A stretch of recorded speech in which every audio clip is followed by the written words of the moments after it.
Hello. Hello. I don't know if you can hear me. I feel like you Afternoon, cannot Professor. hear me. Good afternoon, Or maybe I Professor. can't hear. Hi. So I can't hear you. Why is that? Wait a minute. Yeah, we Hi. can hear you. I can hear you too. Um, hi, Montserrat, and hi, Layatule. But I know you're good afternoon, Jamie. But I have a feeling. Wait a minute. I don't know if you can hear me, but I can't hear you. Hang on one. Hello. We can Hello, hear you. Amelie. We can. Wait, am I right that you like Laya Tule is talking right now, or was it? Oh, of course he's on mute though. Wait, could someone just say something? Yeah, it's me live Just that was talking. We can hear yeah, you, okay. Professor. Thank you, Laya Tule. I see that you are talking, but I cannot hear you. So why is that? 1 second. Please. Sound.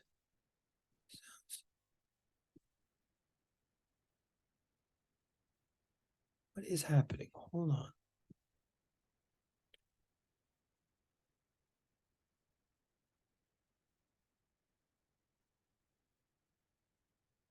Sweet. Okay, test. So you can hear me. Okay. Good afternoon. Yes. And now I just heard you. Okay, so I don't know what that was. All right, whoever just did that thing, was that Ollie? Was that Amelie? Well, thank you. Whoever just No, that was oh, Jamie. Jamie. Hi, Jamie. Okay, thank you. And I know you were here super early, by the way. I'm aware of that. Thank you. I appreciate it. And good afternoon, Ali Rot, and good afternoon, Michael, and good afternoon, Taco. Good afternoon, Sebastian. Awesome. Good afternoon, Professor. Now okay. Good afternoon, Lahatule. Thank you. Okay, I know you've been saying it the whole time, but now I hear you. All right, thank you. Okay, and Sebastian. Okay, so we're here. So okay, and good after. Yes, thank you. I love that the hand thing and the duck with the crown. Okay, um, so I will. Okay, so we're here largely to wrap up. I will say I've very much enjoyed you as a class, and I will miss being with you. I wish I could be with you more. I mean, like in the real, here's more people coming. Okay. Um, and to wait, why is it not? Okay, hold on. Why is it not something about my did that work? Okay. Ooh, that's quite a picture. Oh my gosh. Talk about it's almost like that's quite a picture. That's like more intense than Naruto. Okay. Okay. Okay. Um,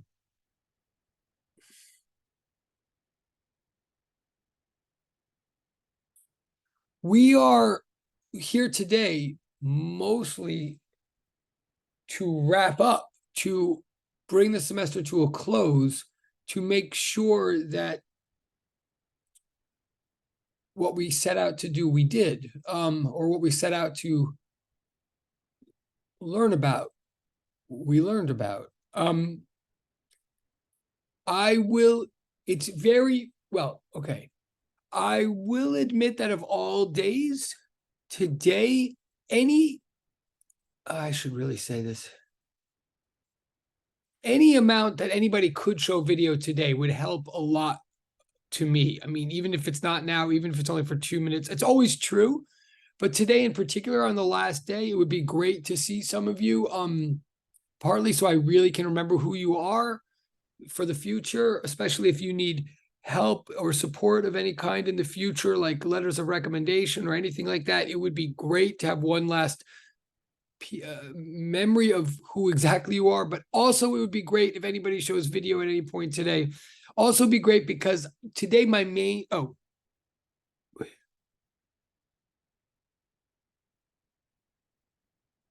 yes, okay, hang on 1 second, there's a private chat, let me just respond. Okay, hello, yeah, well, I'll respond to the chat. Hold on 1 second.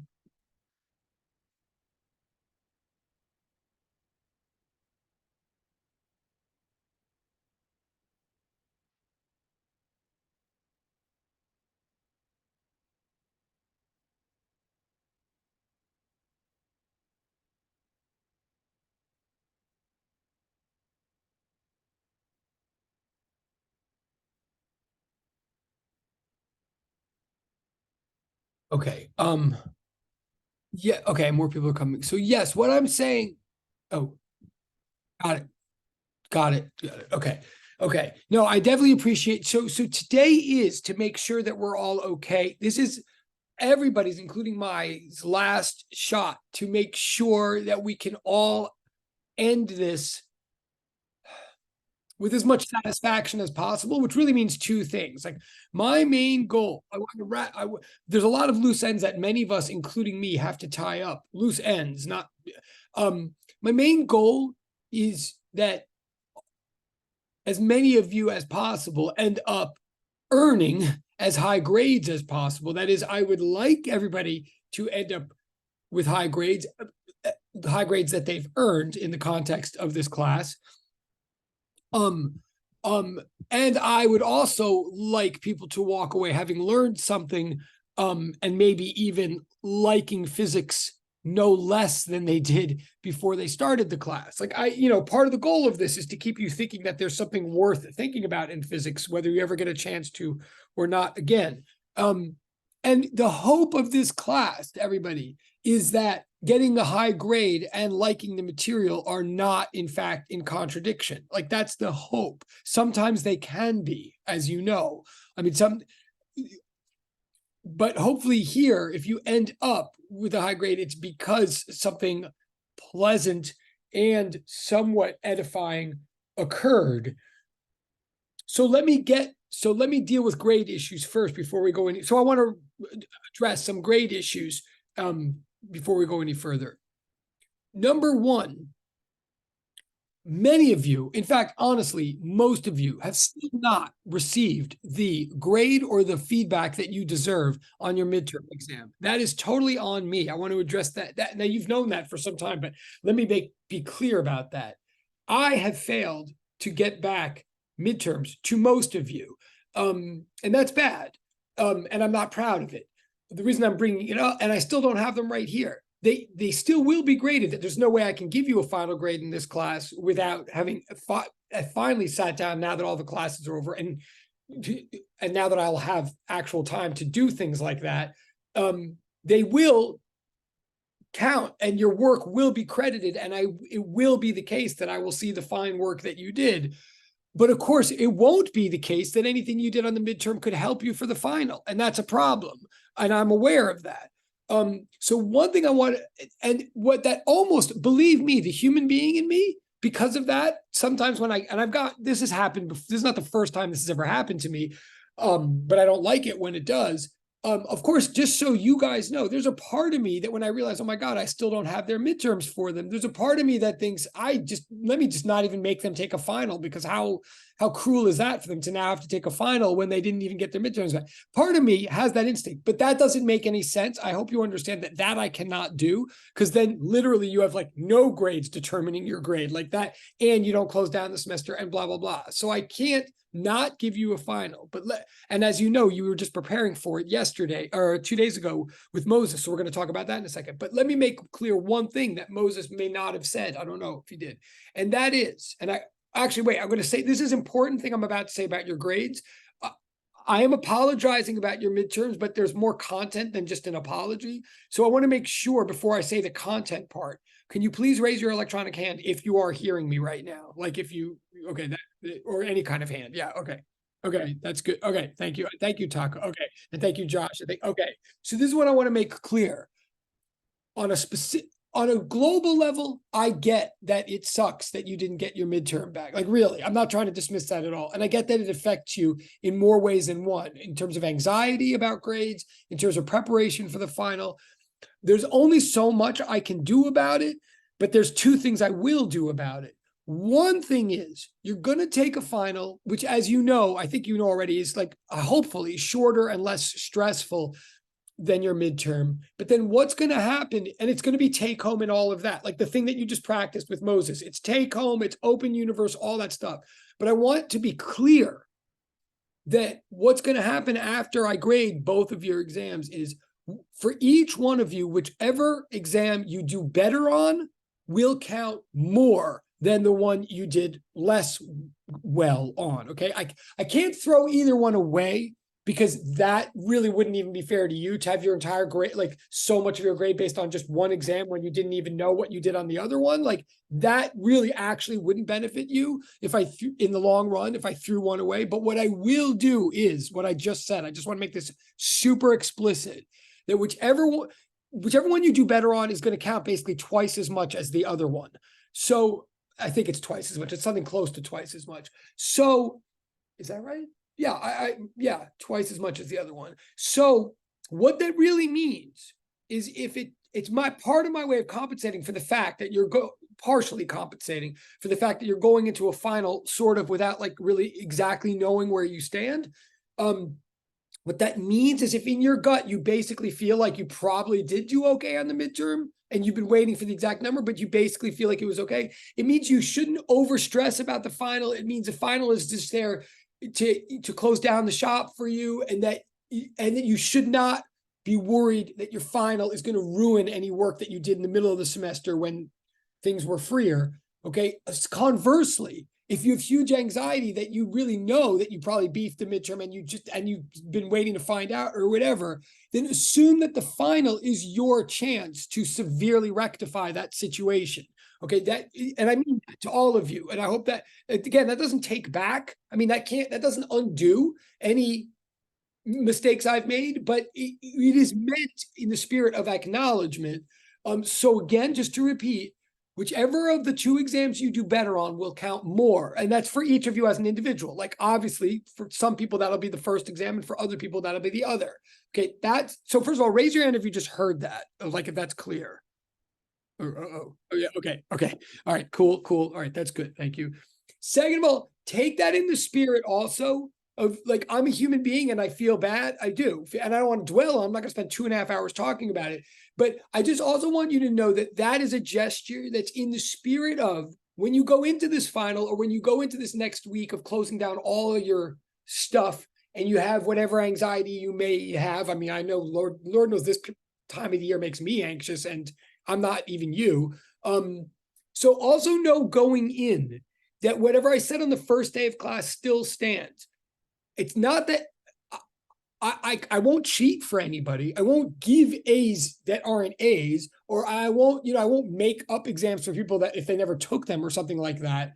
But whatever you give me whatever you have given me by the end of next week to work with, whatever all of your homeworks, your game participations, the lab work you gave to Moses, whatever work you're giving to me in the end, I'm looking for it to shine the most brightly in your favor. I just want you to remember going into this next week that my interest is that you end up doing well. And what that means is wherever there's a borderline case, when you're on the borderline of something, the benefit of the doubt will go to you. I will recognize that it is in my interest that you do well. And I recognize that I can't be overly rigid about severely, harshly judging any one of you when easily I could be judged for certain things as well. Okay, so just know going in that that doesn't guarantee an A for everybody. Like it all works because some people won't get A's, some people don't give me anything to work with.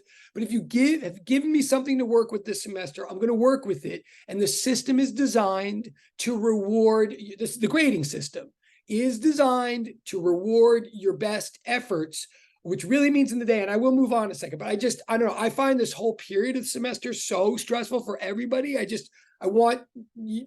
doesn't mean I don't want you to work on the final. I want you to work, but I don't want you to work in a broken kind of way. So know that you're not in a competition against me or any of your colleagues. If there's a way for me, if there is a way for all of your materials together and all the points that you've accumulated together to suggest a strong grade, then they will suggest a strong grade and the strong grade will come out. The point is, there's many ways to do an average. I will do the same way for every student. That's the sense in which it's a real, actual, fair system. It's the same system for every single one of you, but the system is designed, the system that takes into account all your game points and all those participation points and all that stuff, and the lab, the system is designed so that at the end of the day, you are not judged by your middle or your worst day. You're judged by your best day. I hope that makes sense. And I mean, and I hope you do the same thing for me, you know, spiritually, but like really. So if you don't walk away from all of this course worrying about your worst days. Just think about how good your best days were, or your best pieces of work, or whatever. On that note, too, I will still, since technically the last day of class, I mean, today's the last day of this class, but technically the last day of classes is next Monday. So if there's an outlier homework here or there, or something that you still want to turn in, if you feel like there's more points that you can still grab to help yourself by next Monday, by midnight, feel free. I don't want a million things from anybody. Like if suddenly by Monday you turned in like 10 old homeworks, that wouldn't serve you well. It would almost more reinforce how much you didn't do all semester than anything else. So don't do that. But if you have like two things or three things, or game things like I showed video, or those kind of game stuff that were due at the end of the semester, not the daily turns, but feel free to turn any of those things in by next Monday. I'm obviously been late with stuff too, so I understand. Okay, so there's that. Last thing on grade, I think, and then we'll talk in a second about the logistics of the final exam. But this is all to say you are going to take this final exam at home that hopefully you talked about with Moses. It is meant to help your grade if you need the help, and it's meant not to hurt your grade if you don't need the help. But it's really mostly meant to tie together the material of the semester. So on all of that, again, the speech does not mean that everybody's going to get an A. It means as many people who can get A's will. It means there's no limit on A's. Okay, it does mean that. It means A's make me as happy as you. Maybe not as happy, but okay. It also means, last thing on this, the actual grades are due from me to the registrar on the 27th, which is 2 days after a national holiday that many people in my family celebrate. So what that means is, even though in principle I should really have mine in by the 23rd, because I don't really want to be dealing with this on the 24th or 25th, but it means as far as your final grade in the class, I'll be working on those, and everybody's in all the classes. So please don't expect to see your grade posted until the 27th. Like it may be posted earlier, but until the 27th, assume that I'm trying to work on everybody's, so I can't really accelerate any one individual's. They'll be posted no later than the 27th of December. I will say this about that as well. I don't believe in negative surprises. If I really have a reason, as we get close to the 27th, if I have a reason to believe that any one of you is getting like a D or an F, I will reach out. If I can see it in advance, I will reach out and say, we might have a situation here that you might want to know about, right? If I think that that's the case, I will try to reach out. But in the worst case scenario, I want to make this clear too, and then we're going to move on. Because I don't think it's cool for anybody, especially if they didn't get their midterm back, to suddenly see on CUNY first out of nowhere that they got a D. Like that's not cool. I know that. If in the worst case scenario, I get to the night where I'm submitting my grades and there's no more, and I have to submit them all at once, and they're very strict about that. If I'm looking at any of you and suddenly I see, oh my God, I mean, this person's like literally getting a D, or this person's literally getting an F, but I didn't warn them and they had no warning and they didn't see this coming, or I don't believe they saw this coming. If you are that person, and I mean, I'm hoping this doesn't apply to anybody in the room, but I just want to make this all clear so there's like no craziness. If heaven forbid, if quark forbid, I suddenly think that you're getting a D or an F, and there's no time for me to reach out to you and let you know to do anything about it in advance, what I will do is put an incomplete in CUNY first. And just to be clear, that's not what it's meant for. And I shouldn't be saying this on the recording, but that's not what incompletes are meant for, but that's how I use them. Incompletes mean, just so you know, if there's an incomplete, it means there's been some medical reason or something that the person couldn't complete the course, and the professor, like they're in the hospital, so they couldn't take the exam, and the professors agreed to that. So when a person gets an incomplete, what that means to everybody is it just means hold the presses. It means there's an arrangement by virtue of which the student and the professor are going to work something out and get a last piece of work in, and then within a limited amount of time, and then the professor will I mean, many of you probably know this, but just in case you don't, if anybody gets an incomplete, it means, well, what it means to CUNY is that soon, within like a month, before the next semester is underway, the professor will get some new final piece of work and then submit a new grade, a real grade, to the registrar. And when the professor does that, submits the actual grade, then the incomplete goes away and the new grade comes in, and that's all that counts for the rest of anybody's life. Like, the incomplete goes away. It doesn't stay on your transcript. It just becomes a grade, which could be any grade, could be B, C, A, whatever. What I'm telling you, and I just want to make this clear again, just so that there's no shocks and no heart attacks and no anything like that, is that if you see an I on, and I don't think you will, but if any of you sees an I on December 27th or December 28th, what that means is, it means reach out to me politely and not angrily. Just reach out to me and say, okay, I see that there's an incomplete. Tell me what are we going to do? Like, just reach out to me and say, I see there's an incomplete. I'm contacting you for further instructions. And I will tell you, okay, thank you. Right. Basically, both your exams were a disaster, but since I never told you about it in time, I'm going to need you to retake one of those exams or something. Like, let's retake one of those exams or something like that. I'm going to make an arrangement with you and give you a chance to rectify the situation and then put in a new grade in a few weeks, blah, blah, blah, blah, blah. Okay. So I just want you to know that if you get an incomplete, you should not freak. You should not be upset. Like, you should understand, okay, this is so that we can prevent there from being a shock. That was my fault, not yours.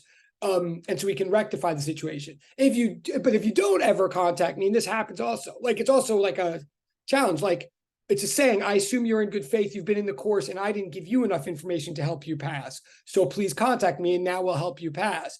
But if I never hear from you, and this has happened before, if you get the incomplete and you don't reach out to me for like a month and a half, then I'm going to assume that that's confirmation that you never really were here and we never really did have a communication or an investment in the first place, and it's not all of me. And then that grade then an incomplete just does automatically phase into a WU. Like, that's the way the system works. So I use incomplete to mean I think I have incomplete knowledge of the situation, or I think I gave you an incomplete chance to help yourself. That's how I use incomplete. So if you get one, you should just email me and we'll deal with it. Raise your hand if you heard that and that makes sense.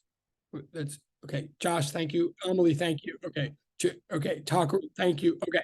Okay. Cool. All right. So I just want to get, thank you, everybody. All right. So I just want to get that all that. So hopefully that means that when this class is over today, like, all of this, I've said this stuff before and I mean all this stuff. I mean, partly I'm saying this because I feel like I still owe you something, and I just want you to know it's going to be made right before we all go away into the future. And I hope that you guys aren't strangers in the future, and that that I can help you in other ways in the future, whether it's with MCATs or graduate school or jobs or whatever, or jobs at John Jay, which would be a thrill for me. Okay. So, and you still have hopefully my email and my text to reach out to me in the future. Now, okay. Now let's get to slightly more logistical things. And from here on, it's kind of like all about shutting down for the final exam. So as far as the final, I know you talked about it with Moses. We'll get to the substance of that soon, but logistics, dates, I believe we have to arrange that right, or we have to concretize it right now. The final is take home. I think your final will be very similar to what you did with Moses, and I think he retyped up a nicer copy for you, but it's still, I think, we'll talk about that in a minute, but your final will be very similar to what you did with Moses, but hopefully even more sort of legible or clear to follow. But it won't be identical, but it'll be very similar. It will be posted. Now, this is the part I keep getting confused. This is our last class today. Classes end next Monday. Final period ends. So I want to say, I believe I'm proposing this, and you tell me because okay, because because it's take home and all that. I don't use the strict dates that we're supposed to in the final exam period, but I know the reason for the strict dates are so that you don't get overwhelmed with too many things due at the same time, and that's totally fair. So I'm going to say something now, and you in the chat, you tell me whether it. I believe it makes sense for this actual final exam. I believe it makes sense for it to be posted no later than 8 p.m. this coming Sunday night. Like, in other words, the night before the last day of classes, be posted Sunday night at 8 p.m. and be due back Thursday, as though, even though we don't have class Thursday, but to be due back Thursday, the 14th by midnight. That I'll put that in the chat in a second. Well, I will put in the chat right now, but this is what I'm suggesting. I think will be good and fair for everybody, but I'm saying it now because just in case you all have an orgo final or something like right in the middle of that, I'm open to slight tweaks, but this is my suggestion.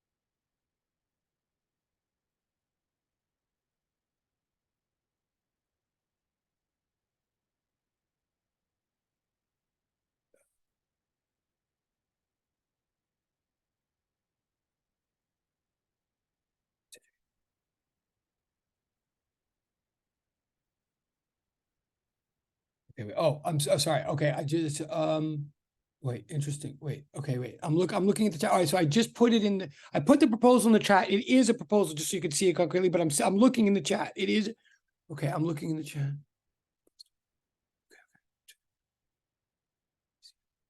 Okay, I see. Okay. Okay, I'm looking in the chat. I might read some of these out loud. I might not, but I'm totally reading the things in the chat. Okay. Wow. Some people have two files. Okay. Okay. Okay. And am I right? I'm about to make an address. People are telling me that they have, like, at least some people have conflicting commitments on Thursday the 14th, like ACS and biology. That's a lot. That's definitely a lot. So I'm taking that seriously. Let me, is there other things in the chat? Let me also just confirm with you. Am I right that final exam period goes all the way to the 21st, correct? I mean, not that I don't want it to go that long, but that is correct, right? And by the way, just to be clear, the Thursday that I'm talking about, to people that have ACS or biology and whatever, it is clear that the Thursday I mean would be a week from this Thursday, not 2 weeks from this. Right. Okay. But am I right? Can someone confirm that finals period? In other words, I'm happy to, yeah, all right, look, I'll just put it in the chat. Some people are asking me to make it due that Friday. That's fine. As long as I'm not confused and that Friday still is part of final exam period, right? I believe it is. I believe finals still go into 14th to the 20th is exam period. Thank you. Okay. The last day of finals is the 20th. Okay. Thank you. That's helpful. Is Wednesday right. Okay. That makes sense. Okay, so fine. So then here's my proposal. I'll say,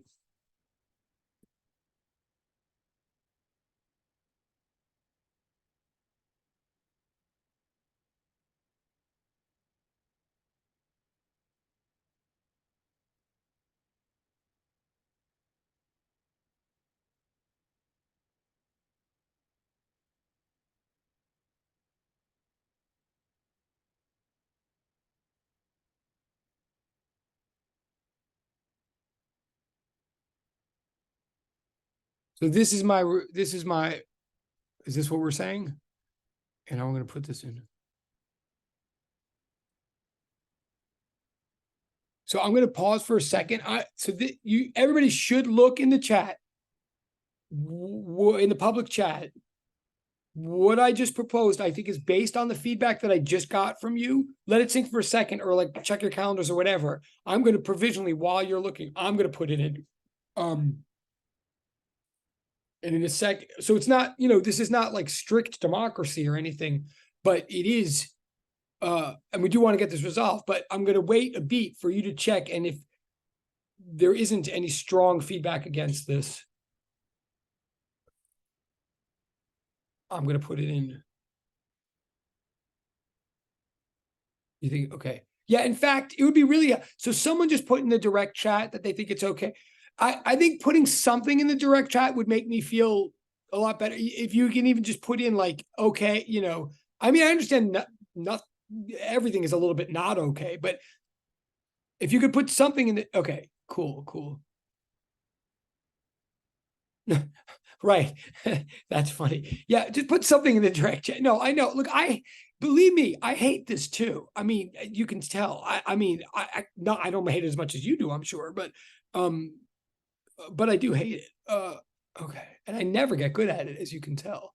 Okay. I'm tentatively putting cool beans. Okay. All right. I'm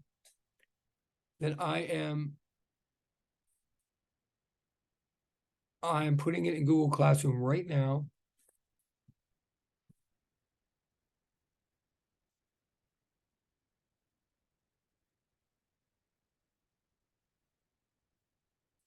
Okay.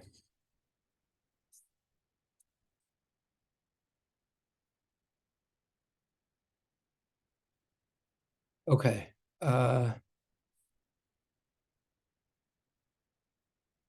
Okay.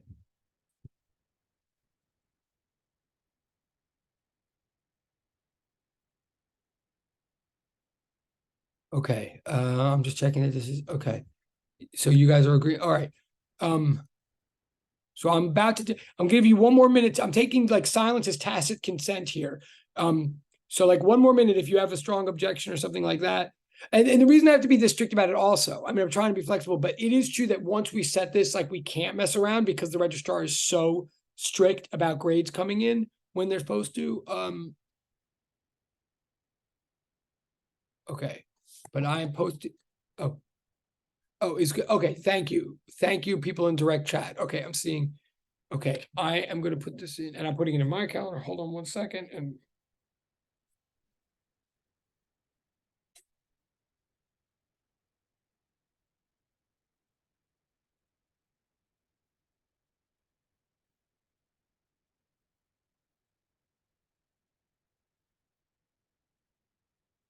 okay.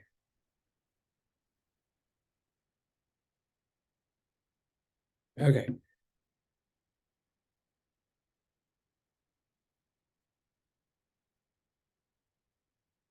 Okay. All right. So I'm posting this. Okay, great. Thank you all for participating in this. Okay, so that takes care of that. Okay, so now I have to ask, and I don't know if you've, well, yeah, now I have to ask substance wise. So now we're okay. If there's any other questions about logistics or grade, and okay, I'm going to repeat one more time to you, just as long as we're doing all this.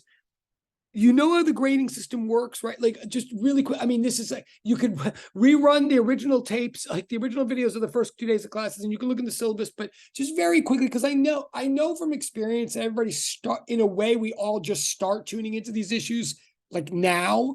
So again, my broader message is if you do anything, if you give me anything good to work with, things will be better than you might think. But my more specific message is the way things work is you've got your lab grade. That's a huge percentage. Then you've got these 2 exams that will be averaged, but in an unweighted way. I mean, in an unequally weighted way, right? So we average. So basically what really happens is I take your better exam. I count it twice. I take your worst exam and I take your lab grade. I average them all together. And that's like a base average, right? Then all of the points that you accumulated from everything else, all of the homework, all of the game participation stuff, all those points, they all go into a huge pile. And then that pile gets divided by a certain number that's the same number for everybody that I don't know until I look at all the numbers. But so like if you have 200 points of all that extra stuff, it gets divided by something like 20 or something, some scaling factor that's the same for all students in this class. So if you have the 200 points, it gets divided by 20, and that makes 10. And those 10 points will get added on to your average, your base average from the exams. That's how it, okay? And then that makes your grade. And usually the number that gets added to your grade is high like that. I mean, it obviously differs from student to student, but that's where all those points go. They all get divided by a scaling factor, and they get plopped onto your final grade so that they can make a huge difference.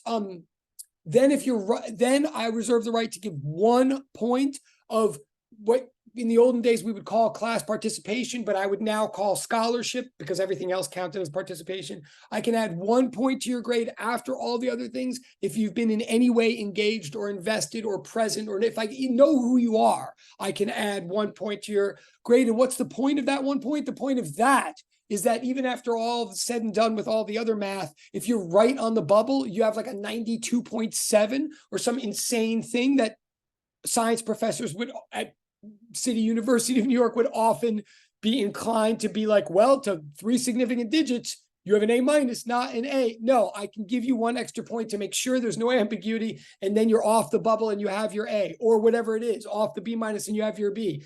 Okay, so when all is said and done, that's how the grades work. Any way that I can mathematically fairly help you, I do. Oh, and one other thing about that, I almost forgot. You're going to see a weird link that's going to come from Blackboard before this course is over. I know this is very strange because we never use Blackboard, but a survey is going to come from in Blackboard that's going to all the physics classes. That's coming from like another part of our department. And we can't. It's a survey. It's for other purposes, for very important purposes, but not for the purpose of this class. And we can't, it's an anonymous survey. We won't see who filled out what or what you said to the survey. It's not about professors. It's about other issues you'll see, but we won't see who did what, but we will see who did it at all. And you will get extra, you'll see if you don't throw away this Blackboard announcement that you're going to get, it will tell you that you will get extra points for doing that survey. And that is true. I will give, so especially if you're still worried about points, anybody who does that survey will also get points that will also go into their final average. I really do want to encourage you to do that. It's going to look like junk because it's going to look like it didn't come from this class, but it totally does have my, involvement and support, and it is meant for you, and it's meant for all physics students. Okay. Oh, wait.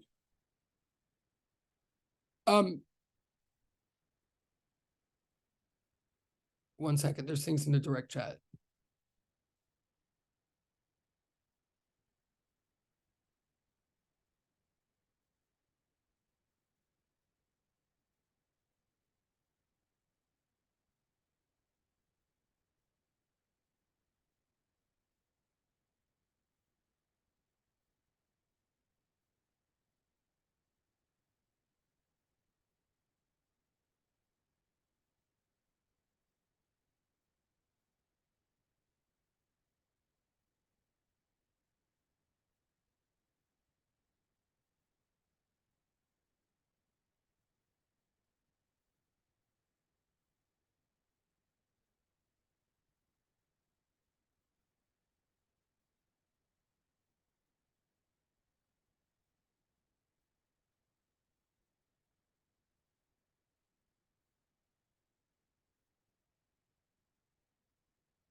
Okay, sorry, that was just a direct shot. Okay, so that's that on that. All right, now, I think I've said everything about grades, I think. So now I want to ask you, you talked about, I believe, you did like a Jeopardy cool game. That was really nice of you to design. You did a Jeopardy game in lab last time, and I think you sort of practiced the practice final. I want to make sure you're as good to go as possible on this, so I would like to spend a little time addressing any questions or concerns or anything that seems slightly unresolved or confusing about that that practice final exam, like this is the time to clarify any. Oh yeah. Oh great. Okay, wait. Oh, is that true? Okay, I see something in the direction. That's interesting. I think. Okay, I always talk. Okay, so someone say. Oh, okay. Thank you. Okay, hold on. Okay. Okay, I see something in the direct chat that says you were also promised an extra point to the group who won the game. I believe it. Okay, that's interesting. I will make good on that if that's true. For what it's worth, Moses and I always have huge, long planning conversations the night before you have that, but I don't often get to see him right after. I don't often know right away after what happened. So, okay, I haven't heard that yet, but I believe it, and I'm happy to do that. I'm making a note to myself. Hold on a second. I'm making a note.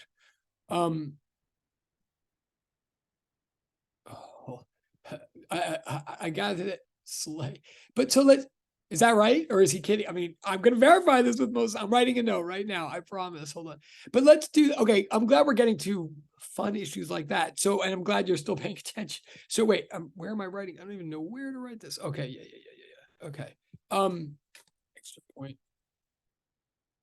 Are you literally going to tell me right now who that group? Oh, I see how it is. Okay. I'm glad we're getting to that. All right. Okay. Maybe I'll actually find out by the end of this class for 102 group. All right. So talk to me. Look, I'm going to tell you right now. Me and Sadie's group. This is interesting. Okay. Here we go. Get out of it. Oh my God. Okay. The heat is. So look, I was a part of that group. Interesting spelling of a part. That actually leaves it quite ambiguous if you look closely at the way you. Anyway, look. Okay. I'm glad the frivolity is beginning. Oh my God. Okay, look. This is what I want for our last. I do want our last class to mostly be reviewing what happened in your last lab. I want this to be relaxing. I want to make sure that we're all good and relaxed, but strong going into the final. So I'm glad you're being silly. I'm glad you're framing Taco. I mean, no, I'm glad. I will say that what time is it? It's 3:40. If we can both in a fun way, but also in a substantive way, actually give me as strong a sense as possible of what actually happened and got uncovered or not uncovered 2 days ago. If we could do that, perhaps with an emphasis on showing video. I'm not going to keep you here till 5:30 on the last day. Okay. I mean, often I do. I really often do. I don't feel like keeping you till 5:30 any more than you feel it, but let's like really make it, but I'll be able in a good conscience to let you go early if I really feel like we shut the party down substantively before then. So first of all, the more anybody can show video for this last class, again, the more it really will help me a lot. It'll make me feel like it was a class after all. But okay, tell me about if this is the way we're going to do it. And I'm not promising what time we're leaving. I'm just saying we could leave substantially early if we can get something done before then. I don't have a big lecture planned. I just want to make sure all the ends are tied up. So tell me I did say that. Wait a minute. Wait.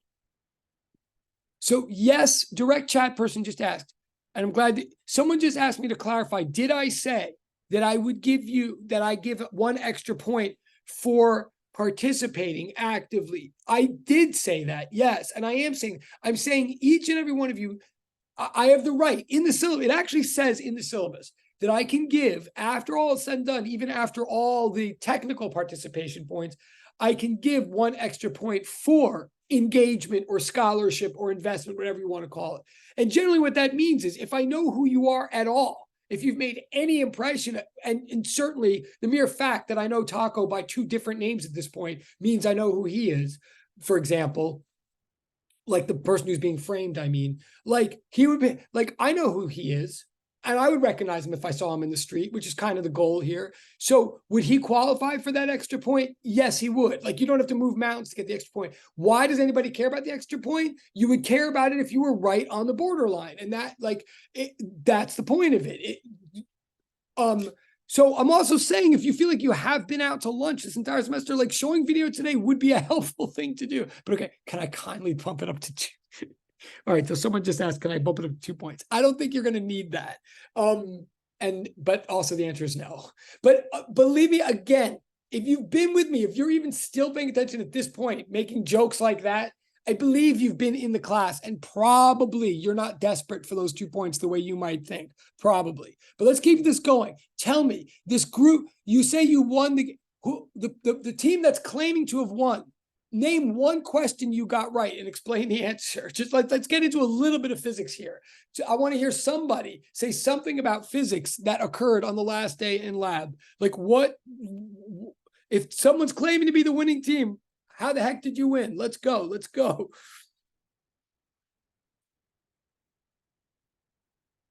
Oh boy. See now. Oh, okay. Okay, good. And by the way, I remember this was last time I got all desperate and it turned out like Tiggy was talking the whole time. I didn't hear her, but no, okay. I see. Okay, I see in the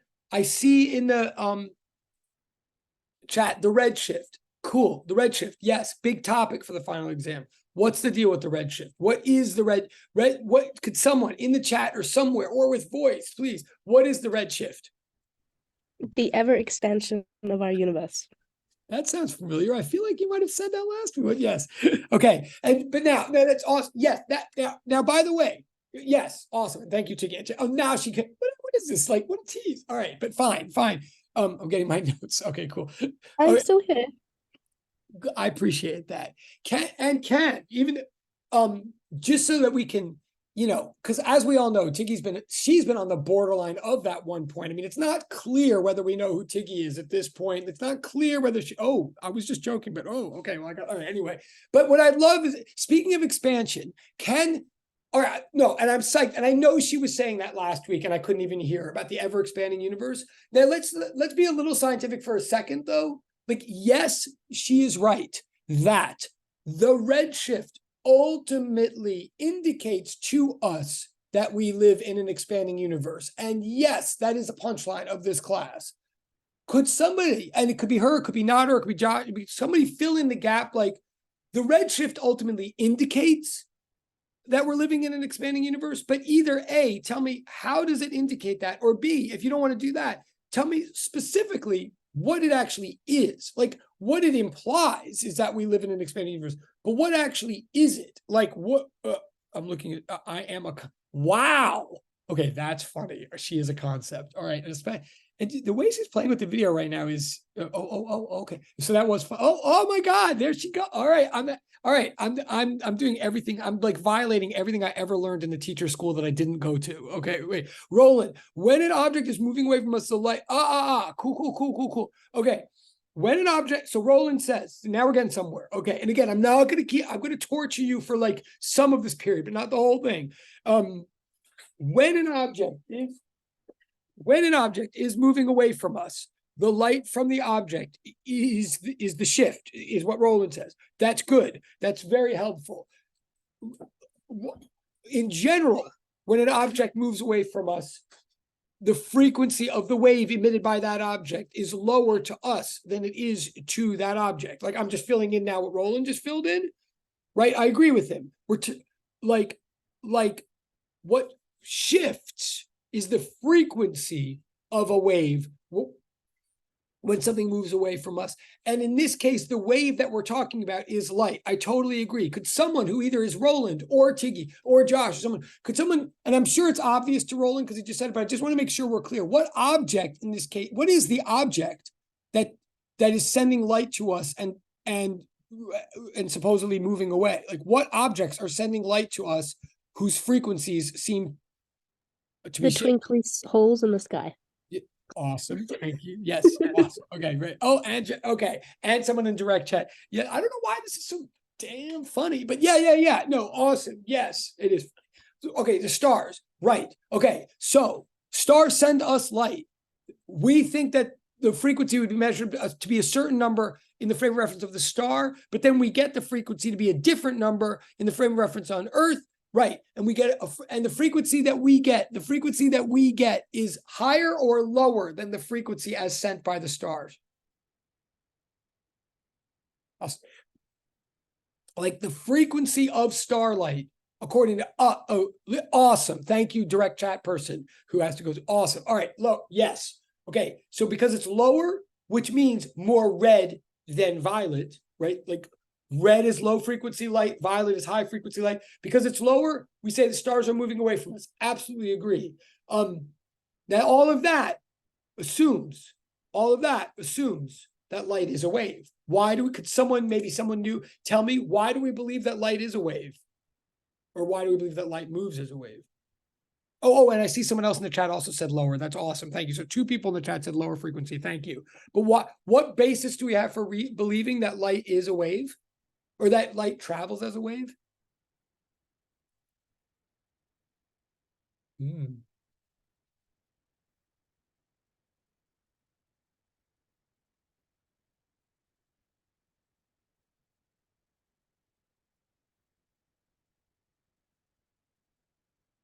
Oh, Taco, you can just say it. Thank you for raising your hand. You can just say, it's so great to see you in video, by the way, Taco. Yeah, say it, Taco, if you're raising your hand.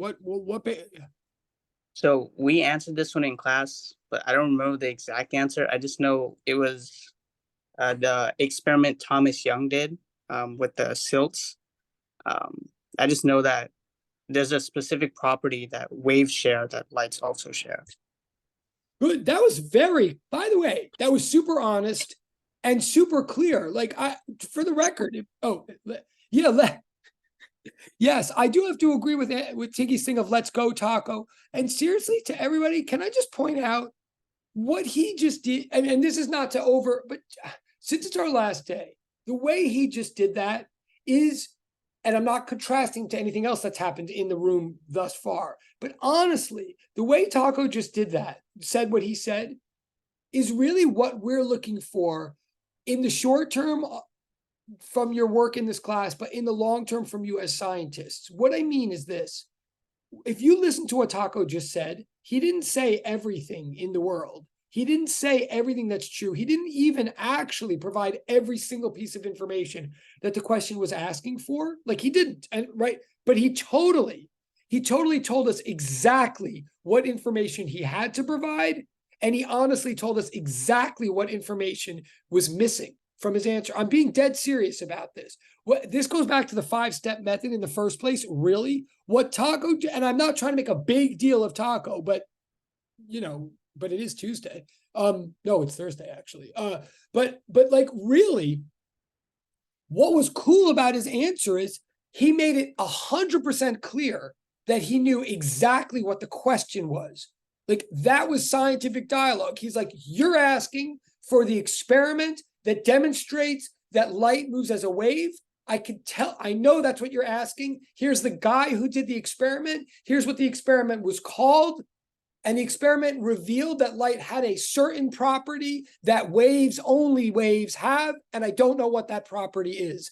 That's a great answer.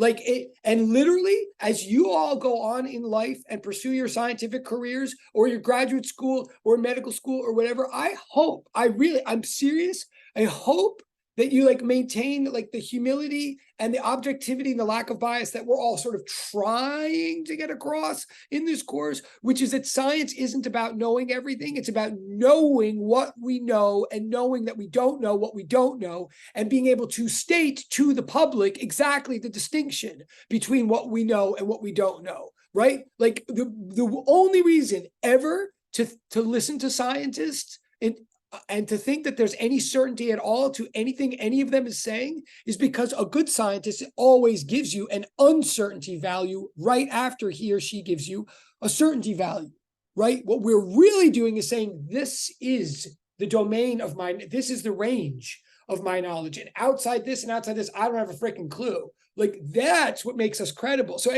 seriously, so I hope, so now on to what Taco thank you, Taco. So what Taco just said is correct. It's the Thomas Young 2-slit interference experiment that is the experimental reason that we believe that light travels as a wave. The property, okay, great. Okay, sorry, I just got the, okay. The property that is demonstrated in the 2-slit experiment that only waves manifest is what? Like, what is it that happens? What does light do in the two slit experiment that only waves can do? Oh, Taco. Okay, yeah, Taco. If you want to Oh, say. I just forgot to put my hand down. Oh, okay. Oh, sorry. Okay, yeah. Can I put it? Does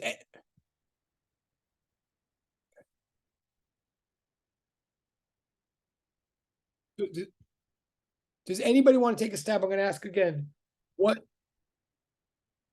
What property is demonstrated in the two slit interference experiment that only light can demonstrate? That is not what I meant to say. That only waves can demonstrate. What does light do in the two slit interference experiment that only waves can do?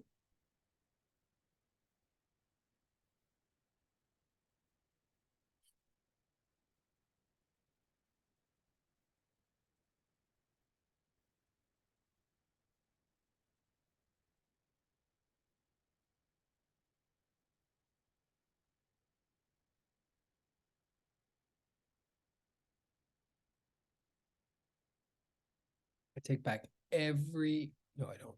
Should I repeat the question? Or can you raise your hand if you're hearing me right now? Oh, okay. I just got something very good in the direct chat. I won't say who it was, but that's good. But then also and Jamie, are you raising your hand too? Because I just said raise your hand if you're hearing me right now, or do you have in which case, thank you. Or are you having No, I just raised it because you asked us. Okay, all right, fair enough. Thank you. All right, that's fair. But then I also thought I just saw, did also Sadie, did you, you just did the same thing. You just raised your hand because I said raise your hand.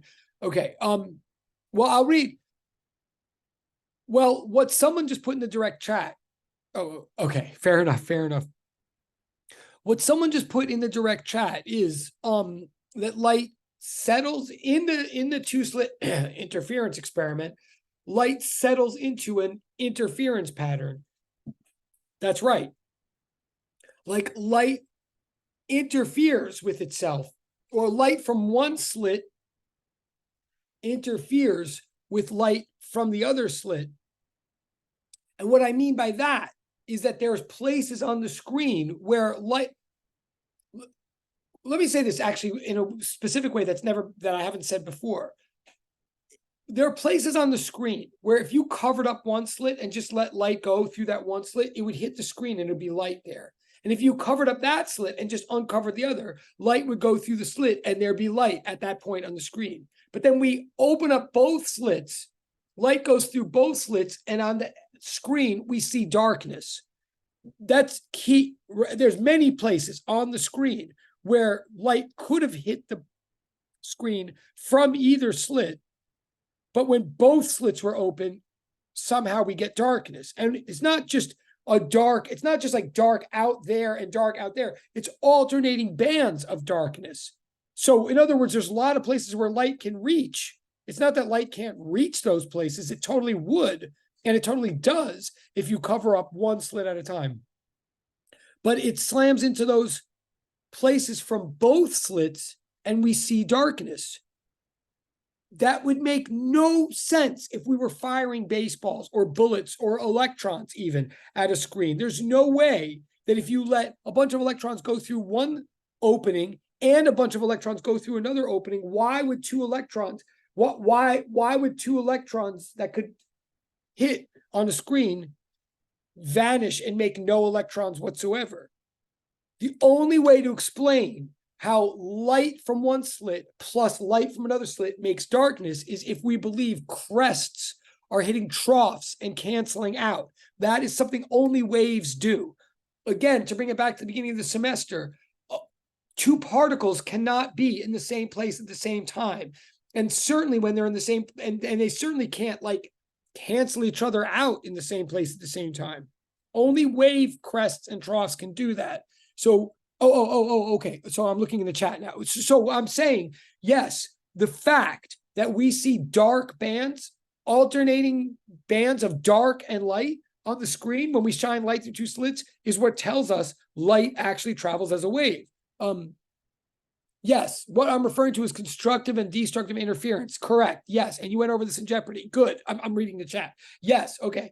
And I'm trying to, because remember at the beginning of the, like, okay, just to reinforce this again. And again, I'm not like trying to keep you guys like for 2 hours just for the sake of keeping you, but I will miss you. And this is my last opportunity. But I'm trying to go back to the beginning. The whole point of this course is that we're looking at things like sound waves, electrical currents, electrical fields, and finally light, electromagnetic radiation. We're looking at things in this course that are not thingy, that are not things, that are not material, that are not that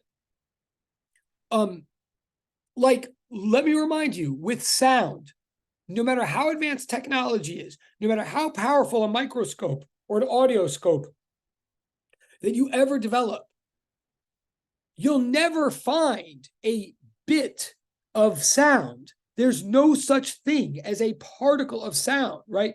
There's no such thing as a sound thing. When sound goes from my mouth to your ears, the only thing moving is air molecules, and there's no air molecule that goes from my mouth to your ears. And furthermore, you can have a bunch of air molecules and it can be totally quiet. And furthermore, you can have sound that travels through water rather than in air. So sound is not air. Sound is a phenomenon that travels through air or through water or whatever. And sound doesn't travel through outer space. All of which I'm saying is to make sound, for example, you need a medium of lots and lots of particles oscillating in a extremely particular fashion, right? So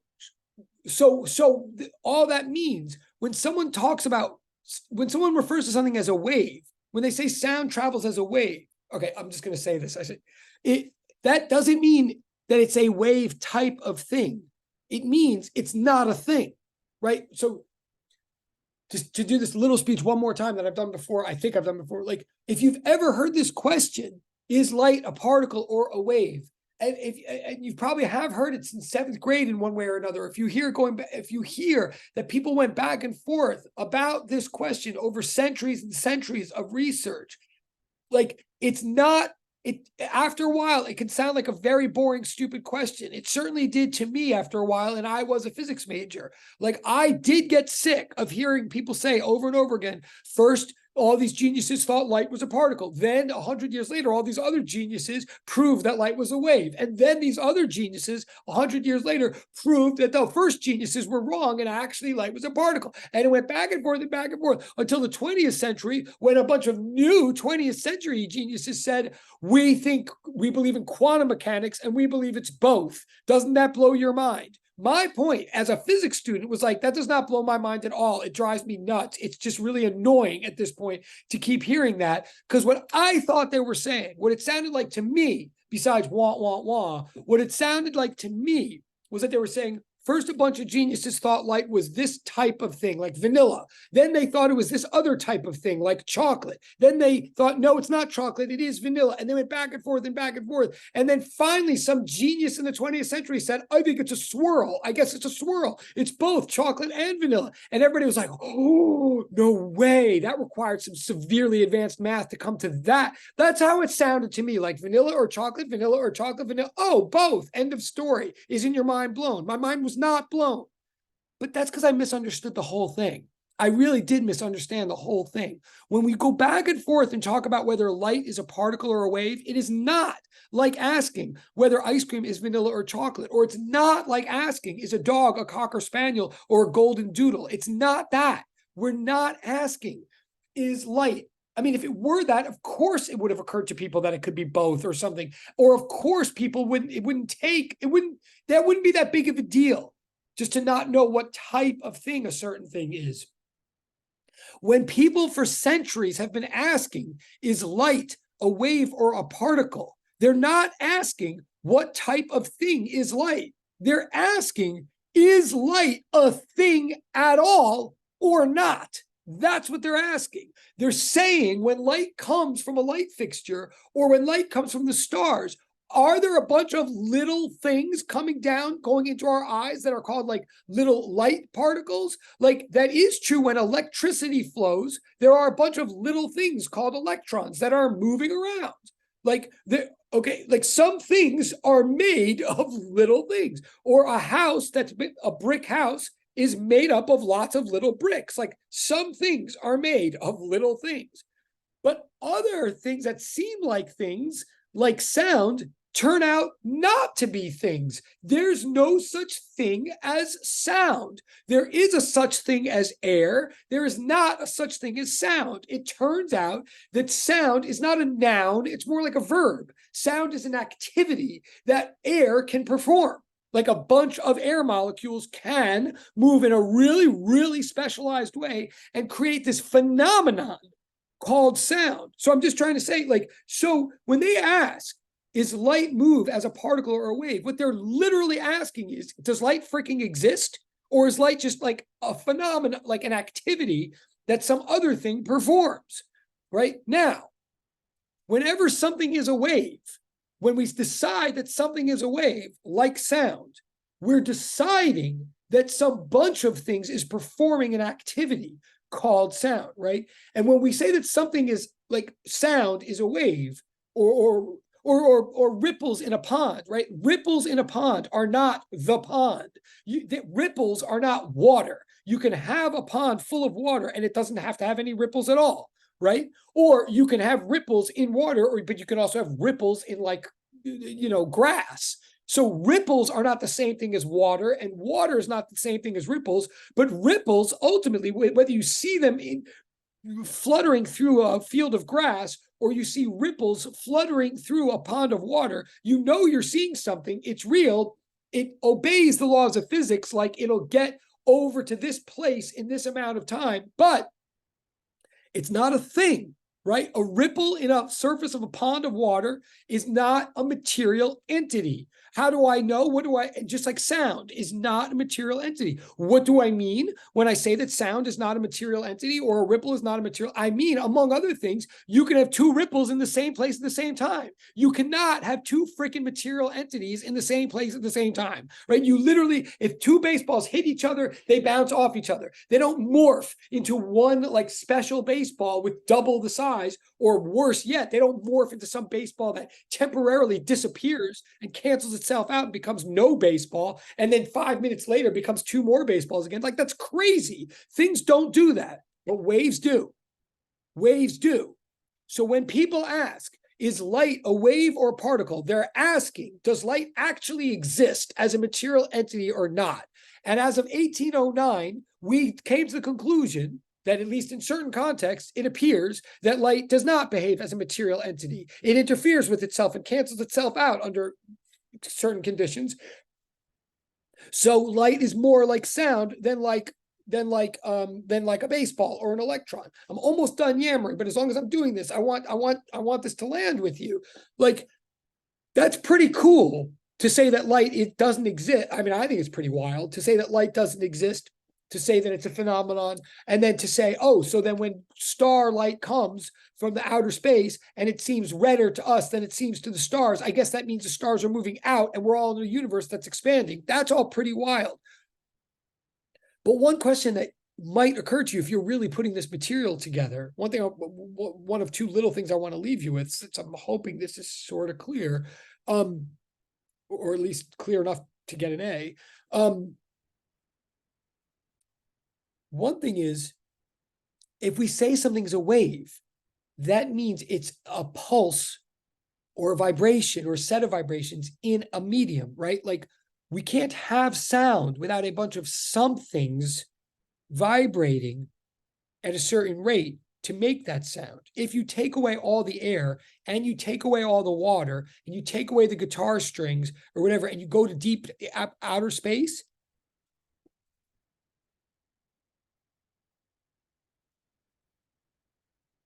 right, that's what you would hear in. Did anybody just think that I was on mute? Okay, anyway, like in outer space, you wouldn't hear no matter how loud I shouted, you can't hear it because there's no medium for the ripples to propagate through, right?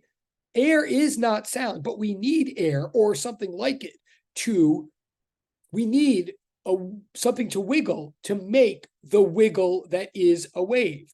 So one thing I want to throw out at you is, if we're saying light is a wave, if we're saying light is a wave, what is the medium? What is the thing that is rippling in order to create the phenomenon of light? We are going to wrap up soon. I am promising you that. We're not going to go to 5:30, but I would like to take advantage of this last time with you to leave you with some conceptual content. So I'm going to ask this again for guesses. I've never said, neither has well, maybe Moses said, I don't think so.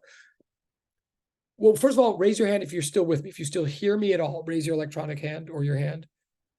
Okay, thank you, Jamie. Thank you. Thank you. Okay, well, I like that. Was good, Tiki. Okay, thank you guys. All right, awesome. Okay, and again, remember today, I should really do a thing where you get like twice as many points for showing video today. But okay, maybe I will. Maybe Tiki will just get all the points. Oh, there you go. And for every physical hand you show. Okay, and whatever happened. Oh yeah, Mira, that's right. She said she wasn't. I mean, Mira used to be such a video show. Oh, there they go. There they go. All right, now let's go, as they say. By the way, you're let's go 5 times 5. Now, see, for every video that's shown, we're going to end 5 minutes earlier too, which is like the worst. That's like teaching the style that I parent. It's like the worst reward system, but cool. Thank you. Just keep them going. Just make me feel like I've done something. Yes, thank you. So listen, what did I just say? Right. And by the way, let's go. You know, that you made up that expression, not you personally, but your generation. And it's definitely one of the better gifts your generation has given mine. We never said, let's go. I don't know what we did our whole lives without that expression, but okay. So here's my question. This is a real question. And again, I'm promising we will wrap soon, but but also I'm just doing this because I'm assuming that you don't have questions or concerns left over from what you did with Moses. Like, honestly, don't hold back to be nice to your classmates. Like, this is the chance. If there was something on that final exam practice that was not clear at the end of that day, this would be the chance to ask it. And you could put in the private chat if you don't, want someone to yell at you for keeping you in class. But we do have this last time.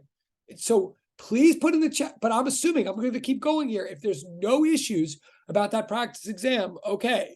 Or if you're just taking me too seriously about the fact that grades will work out for everybody, which is slightly what I'm afraid of, but it will work out for everybody who does anything. But you got to do something. But here's my question. If a wave always requires a medium, which I say it does, if a wave is a bunch of wiggles, in order for there to be wiggles, something's got to be wiggling, right? So like you can't have sound without a bunch of air molecules harmonically oscillating. So if light is a wave, if we're saying light is a wave, what's the medium for light? What is the thing that is vibrating or oscillating to make the propagation of these light waves? That's a real question. And I am asking it. I'm not saying you know the answer. I'm not saying that we've given you, I will say the answer does come from this course, and that's why I'm asking it. It has to do with the material of this course, but we've never spelled out the answer for you. But it's the last thing I would like to leave you with before we all go.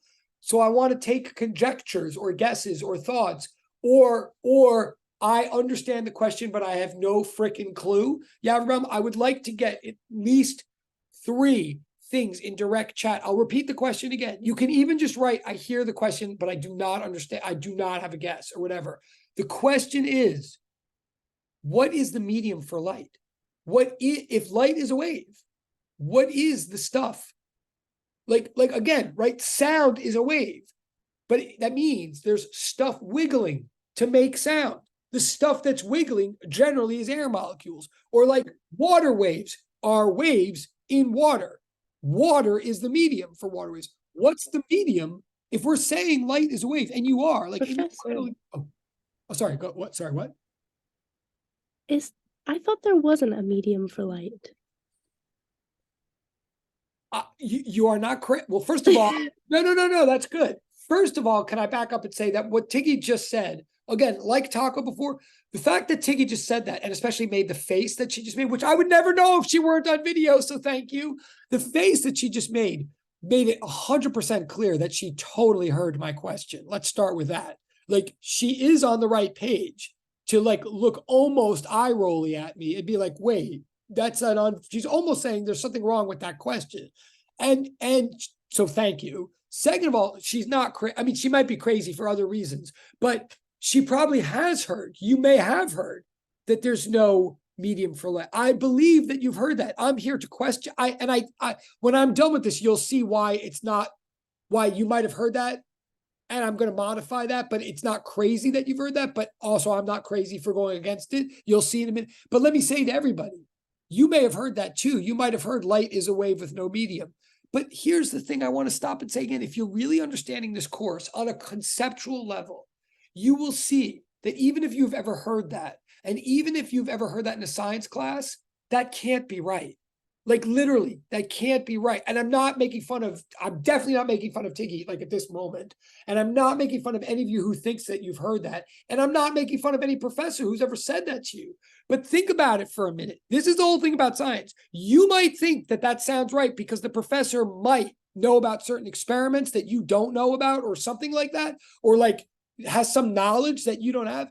But if you're really following what I'm saying, you'll see this is not about knowledge or experiments or experience that one person's had that you guys haven't. This is about straight logic and language. Like literally, if I told you right now that I went to Philadelphia last week and went to the museum, the Franklin Institute in Philadelphia, and there I saw a 5-sided square. If I told you, right, that I went to Philadelphia and saw a 5-sided square, right, I hope that at least one of you would argue with me or at least be upset. Like, even if you didn't have the guts to actually argue, like, I don't care how like expensive a freaking sport coat I'm wearing. It's not that expensive, but I don't care if I'm wearing a sport coat or have a degree or this or that, or I'm like talking at the top of my lungs and I can give you a grade. If I said I saw a 5-sided square, like, do we all understand that that's bullshit? Like, right? Like, right? Yes.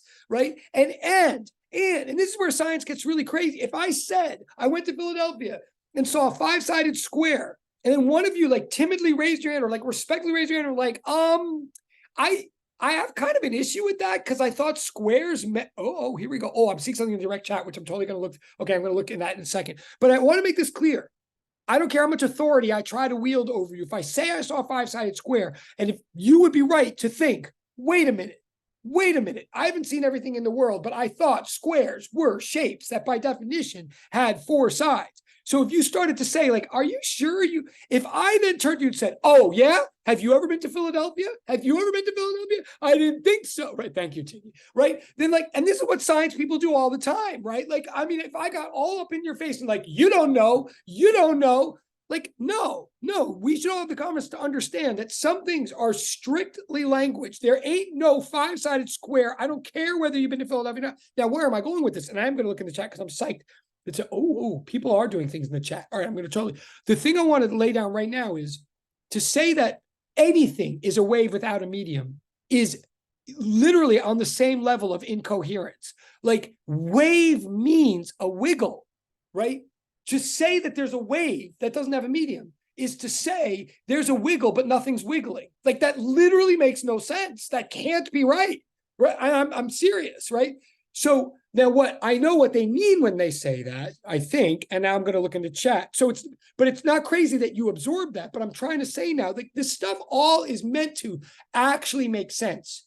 Like, there's a lot of details in physics and bio and chem. There's a lot of details, but none of it is ever meant to be just something like, I know and you don't, Like, it should always be breakdownable into some actual logic. So I'm taking it. Okay, that's funny, Tiggy. Okay, wait. So now I'm looking in the chat. Wait.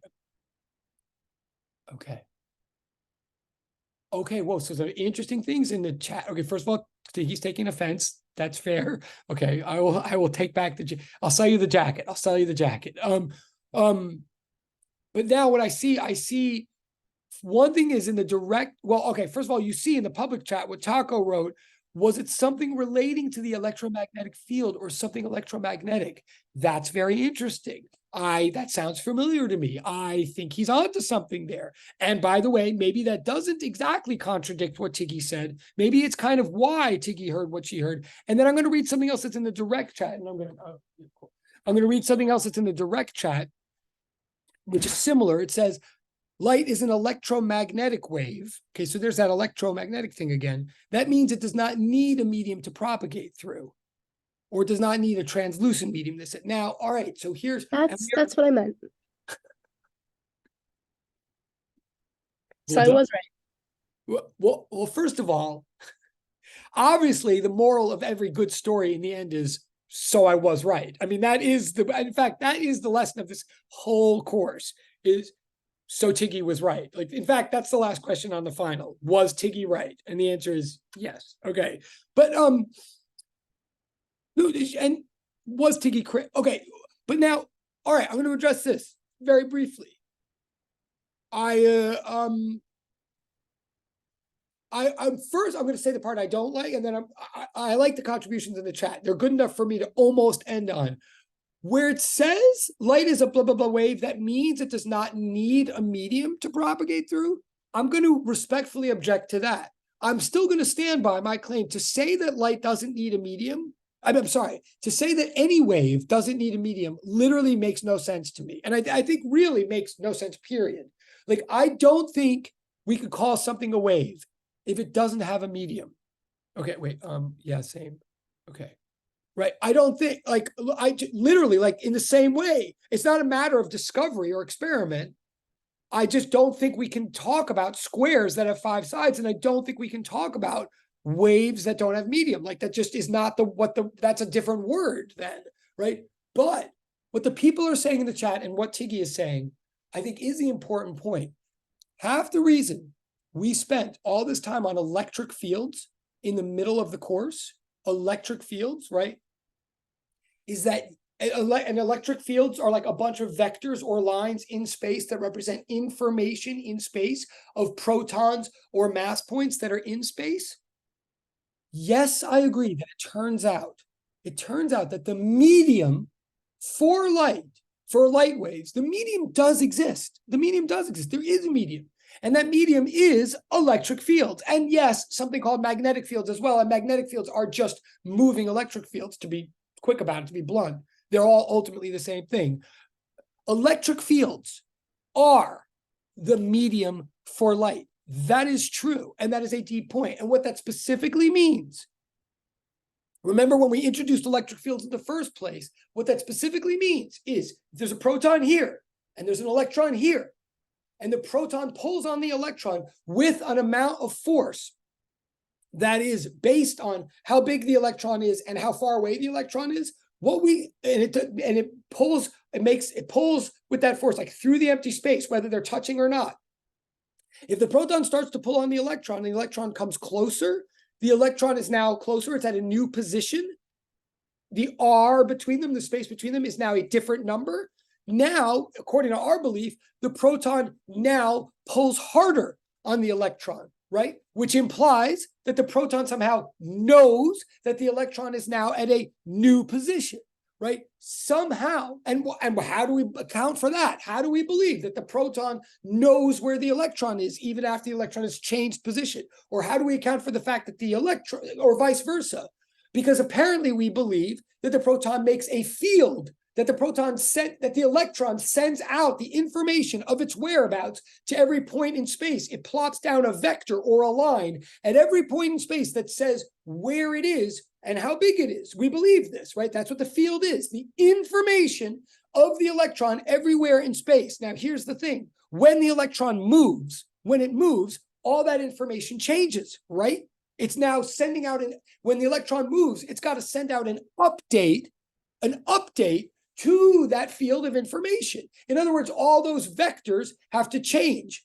There's no way they change instantaneously. There's no way a vector way out here immediately knows that a vector here changed. What happens is ripples get sent through all the vectors. Every time an electron moves or a proton gets joined to another proton or anything like that, anytime there's a change in the status of any object in space, the new information, the update to the old information ripples out through the electric field, i.e. a vector gets bigger, and then another vector gets bigger, and then another vector gets bigger, and then another vector gets bigger. The information ripples out through the field vectors in the manner of a wave and at the speed of light. It does turn out that, yes, updates to the electromagnetic field are what we call light. Yes, updates to the electromagnetic field everywhere in space travel at the speed of light. Yes, that is why we call it light. Yes. So it turns out that light is a set of ripples through a medium known as electromagnetic field. I'm just about done. Here's like the other side of the punchline of this whole course. On the one hand, if that satisfies you, good. I mean, on the one hand, that explains in a way why there is a medium to light. There is. It's called the electromagnetic field. But why you might have always heard that there isn't one or that light doesn't need one is the secret word that was being left out. When anybody ever said light doesn't have a medium, which is insane, of course it has a medium. And that medium is, as you've also heard from probably the same people that told you there wasn't one, and then 3 breaths later told you it was the electromagnetic field.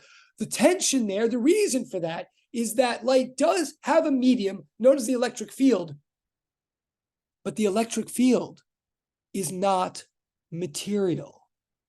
This is the craziness of light. Let me just say this slowly, like 1 time more, or maybe 2 times more, and then we're going to be done.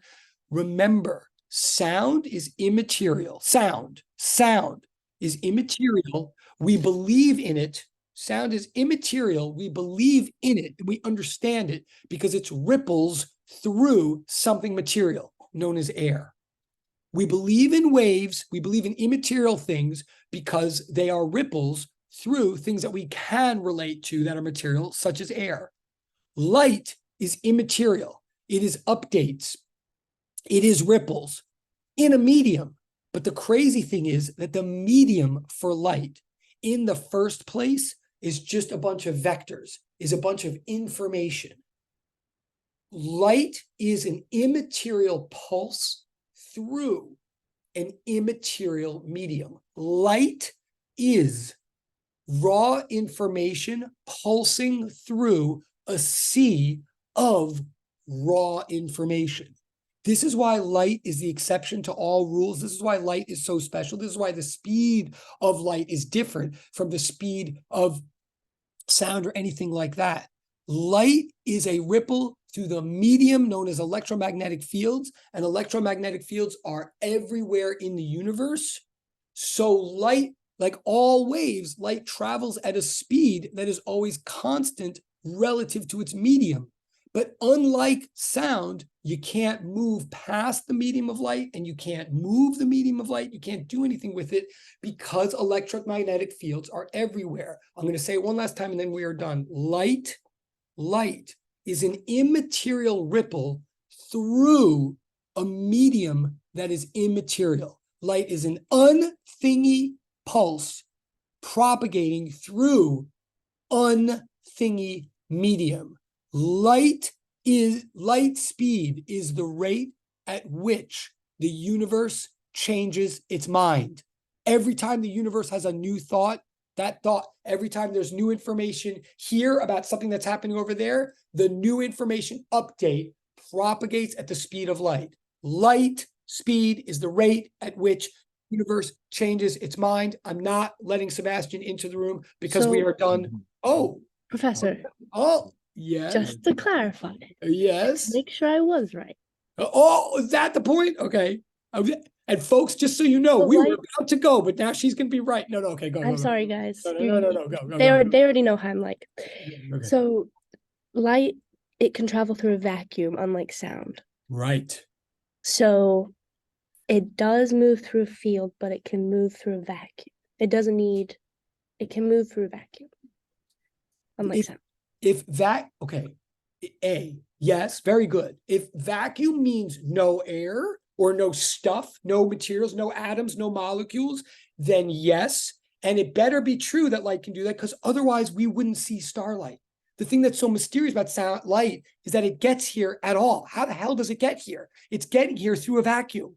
If vacuum means no material particles, deep space, outer space really is space in that sense. So yes, you are right. The thing I'm saying to everybody, however, though, is even in deep space, everywhere in space, there are fields. Fields are not things. They're raw, they're vectors.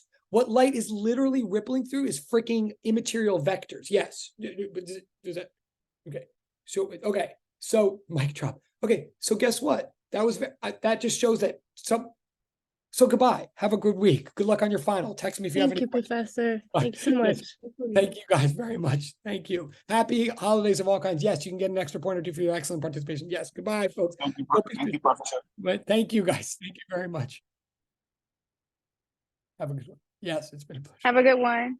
Have a good one, folks. Thank you, Professor. Thank Bye. you very much, all of you. Thank you. Thank you, Roland. Thank you very much. Awesome. See you guys. Okay, it's been it has been a pleasure. It's been my pleasure. Okay, I'm totally gonna cut this. Okay.